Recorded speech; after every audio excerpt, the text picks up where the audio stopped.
How are we doing? You okay? Good, thanks. How are you? Yeah, cool, man. How's Bedford looking? The Bedford's all right. It's a bit wet and windy today, but it's going well. It's looking all right. Awesome, man. Let's get straight into this. So, just a quick disclaimer for everyone's listening.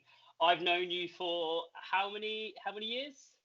Since you're about this big, Yeah. So what's that? What's that like? 30 plus years? 30, 30, 30? 30 plus years, yeah. Yeah. So I'm best friends with your younger brother. Yes, So that's how I met. So just if I call you Nin or if I start saying stuff that the listeners don't know, that's exactly why. that's no worries, no Cool. So you got into the property industry in 2016, 2015? worries. No, I mean I've been in property for the best part of 15 odd years now. Okay. Uh, I actually started the agency Evolve in 2016, but prior to that, I was building a private portfolio. Okay, cool. And so what has happened in the property industry since you started Evolve in 2016? There's been massive changes. This industry is a ever evolving industry. More regulation come in every month after month. We've had tax changes for landlords. You've had, even as recent as the 1st of June, there's a new legislation coming in with regards to electrical safety, and I mean this is ever forever changing, and Okay. it's really important to keep on top of all the regulations. Okay, cool. And how do you do that? Do you get like emails or stuff from the government, or how's it work? The government doesn't really update that well. I mean, it's a case of going on the direct.gov website and making sure you're aware of what's going on. But you get a lot of information from landlord bodies like Arla, for example, or Landlord Today, who publish all these findings. Okay, cool. And so what sort of services do Evolve provide? So what sort of stuff do you Um, guys do? So, primarily we a residential property management company. So we do, say lettings. So if you've got a house to rent, we'd source the tenants for you, reference all the tenants, do all the viewings, etc. Manage the property on your behalf as well. Have any maintenance carried out there by our contractors. So it's a Yeah. complete hands-off experience for the property owner. So we essentially take all that headache away from them and making sure that everything that's done at that property is within the law as well. Okay. Um, we've also partnered up with some independent financial advisors as well. So if we've got somebody who needs to raise money against their portfolio, or they're purchasing another property, we can help with those bridging loans or mortgages, etc. Um, Okay. and obviously we do have the option here of selling as well. The the joy of us selling your houses, because we've got so many private landlords on our books who essentially are investors within the property market as well. It's a very simple, Mr. Landlord, are you interested in purchasing this area? Yes or no? So it's really simple sales process. Okay, cool. So you provide sort of a like sort of 360 overview of the property market. Yes. So, right, okay, cool. So if I wanted to buy a house, so I don't own a house at the moment, but if I wanted to buy a house, what would be the processes behind that? First and foremost, obviously, we'd have to find a house that's suitable for you. We'd have to understand, how you're looking to purchase the property, whether it will be a cash purchase, or whether you'd be mortgaging. If it's mortgaging, then we then introduce you to our IFAs, and they will then process that mortgage for you. Once you have your decision in principle, which means the bank will essentially lend you X amount of money. We could find you the house, and if you're happy with it, um, we take it off the market, start the conveyancing process, exchange the contracts, job done, and it's nice and simple when you've done it Wow. times. So what sort of hurdles or roadblocks would come between me buying the house, from me to wanting to buy the house to me buying the house? Is there a few, or is it quite simple? Yeah, no, there is a few hurdles. One, it could be let's say your mortgage isn't approved. Two, it could be that the property was undervalued by the surveyor, which essentially means that you'd either have to pull out of the property or put more money into the property yourself. The vendor could pull out as well. So Yeah. until contracts have been exchanged, which is near enough the last thing in the conveyancing process. At any point in time, the vendor can pull out, and you're not legally liable for anything. Okay, cool. So once the contract is exchanged, then if any party pulls out, then there is some legal compensations that would be paid. Okay, cool. So what about if you look at the flip side of that, what about if I wanted to sell a house? What would be the process behind that? Okay, so I mean, if you're selling a house, we'd have to make sure that you've got all the right certification in place. We would appraise the property from a market perspective to give you an idea of what the value of the property would be, and that's just a market appraisal. The final valuation will come from a surveyor. Okay. We'd advertise the property, conduct the viewings for you. Once we've found somebody who wants to purchase the property, we then guide those individuals through the whole conveyancing process. Okay. It could take up to 3 months for a purchase, sometimes even longer. Wow. Okay. Cool. So it's quite a long process then. Yeah, it's the conveyancing process takes the longest. So when you're buying a house, you have the local searches done, so the drainage searches, etc. They take a few weeks to come back, but that's all with the solicitor, and it all depends on how quick your solicitor is as well. Okay. If you have a solicitor who's just taking it nice and easy, then it could take three weeks. But we have managed to turn them around in 28 days as well. Wow, because you're the expert, but that's quite quick, isn't it? 28 days. Yeah, I mean, well, if you're purchasing, let's say you're purchasing a repossession property, or you're purchasing through auction, then 28 days completion is the norm. Okay. So you just need to make sure that at that point in time, prior to you committing to the property, you've got your funds in place, your mortgage is ready to go, your solicitor's ready to go, and if that's the case, 28 days can be done. Sometimes you get a delay on if you've got inquiries, if your solicitor's sending inquiries back to the seller or the vendor, for example, and that solicitor's taken some time to bring those inquiries back. Okay, cool. So I've heard of the term chain. So what does that mean? A chain would be like, for example, supposing you own a house, but you need to sell that house to buy another house, Okay. and you've already seen the house that you want to buy, so that therefore we need to find a buyer for your existing property for you to go on and do your follow-on purchase. So okay. comes a chain. And if at any point in that the chain breaks down, so for example, let's say the person who's buying your house withdraws for any reason, therefore you can't continue with your follow-on purchase. Okay, cool. So it's like a sort of like domino effect. Is that right in saying? Exactly, yeah. And we do that a lot in lettings as well, chains. So for example, we may have somebody who wants a one-bedroom flat, and the person in the one-bedroom flat wants to go on to a two-bedroom house, and so on.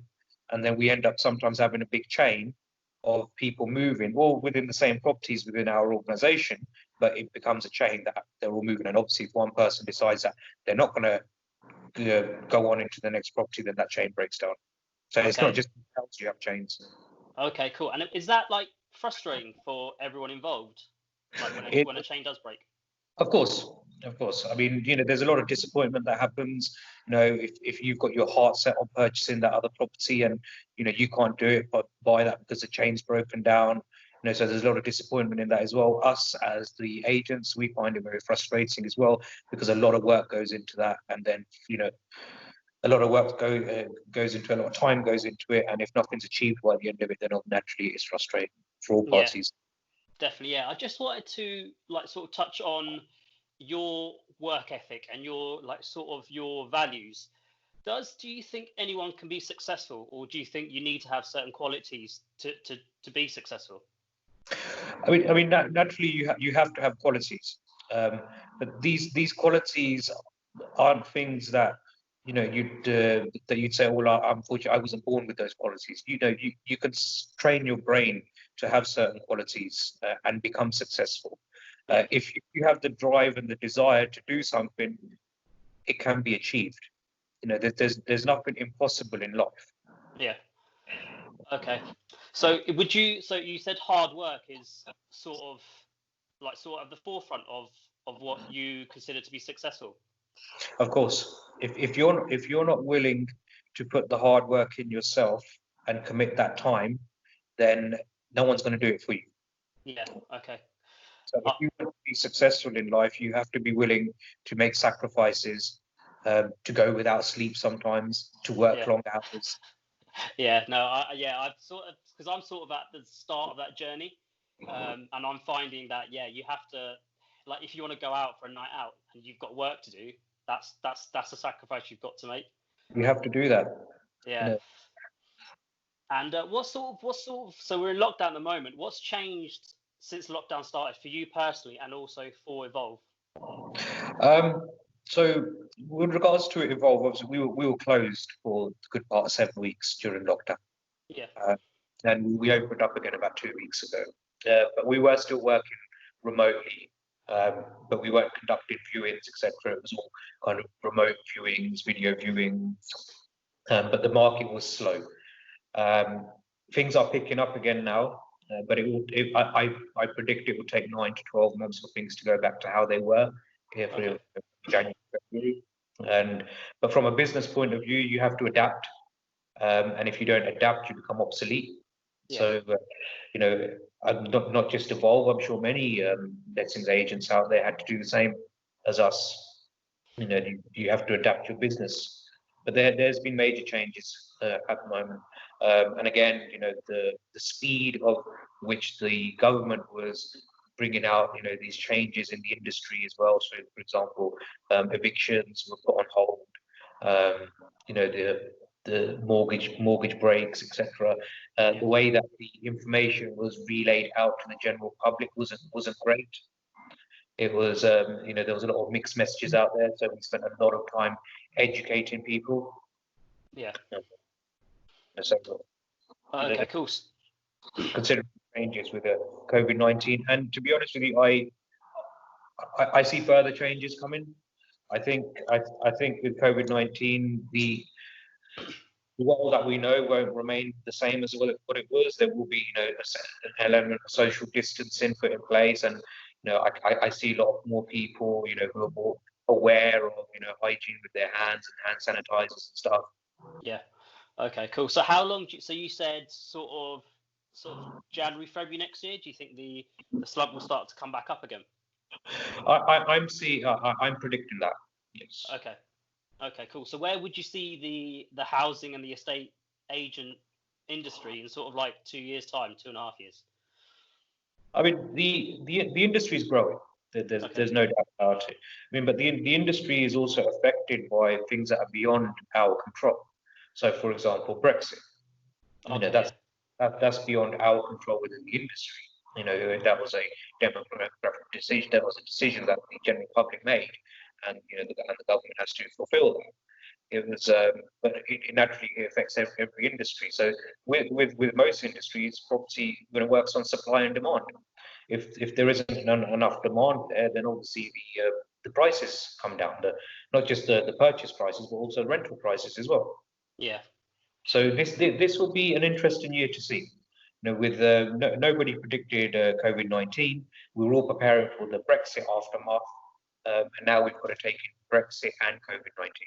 Yeah. No, it's definitely tough for everyone. Not only in the housing market, but for everyone else, it's not easy and it's tough. Yeah. So just to wrap up, I wanted to ask you some quick fire questions. So, what advice would you give a 15-year-old Naresh Raj? So, what would you say to him? Um, I think if I was to go back and meet myself as a 15-year-old, I would probably say to myself, it's important to have a plan in life and where you want to be in life. Yeah, But don't forget to live for today as well. Take those moments, enjoy the time, and don't focus too much on tomorrow and the long-term plan. yeah, And I'd probably say to my 15-year-old self, get a pen and paper out and write down that Liverpool wins the Champions League in 2005 and in 2019, and make sure you put a little bet on it. yeah, mate. That's a both being Liverpool fans. That was a huge moment. He's made my life. So, given the choice of three people, dead or alive, who would you have as a dinner guest, and why? So you've got yourself, and then three other people. Who would you pick? Um, I would say let's start with Steve Jobs. You know, Okay, great shout. Yeah, yeah. So Steve Jobs, he what a legacy he left behind. You know, he was such a forward-thinking person. He left behind stuff like he gave us the iPad, he gave us the iPhone. He found a legal way for Napster, a platform like Napster to be developed. yeah, Uh, and I think his story is fantastic. The way that he was forced out of his own company, and then he was the savior of that company in the end. yeah, So I think Steve Jobs is someone that I'd like to sit down and have dinner with. yeah. Um, the next person I would say Nikola Tesla. Uh, Okay, yeah, so Nikola Tesla was great, in my opinion, such a great inventor, and he was such a visionary. And today, many of the gadgets that we use today are based on his original inventions. Like for example, wireless charging on your mobile phone. That's based on a Tesla coil. yeah. So I think he would be really interesting to have a sit down with. And another guy, I'm not sure whether you know of this person. It's a gentleman called Eric Thompson. No, no. Who's that? Eric Thompson. He's a motivational speaker on YouTube, Okay. and I find his videos really really helpful. So in the early days of business, when you're starting a business from the ground up, it's really really easy to give up. Okay. And I've gone 6 months and I haven't had a single lead come in. Um, and in those days, I used to watch a lot of his motivational, videos, and it really did help. And to this day, I still watch his videos.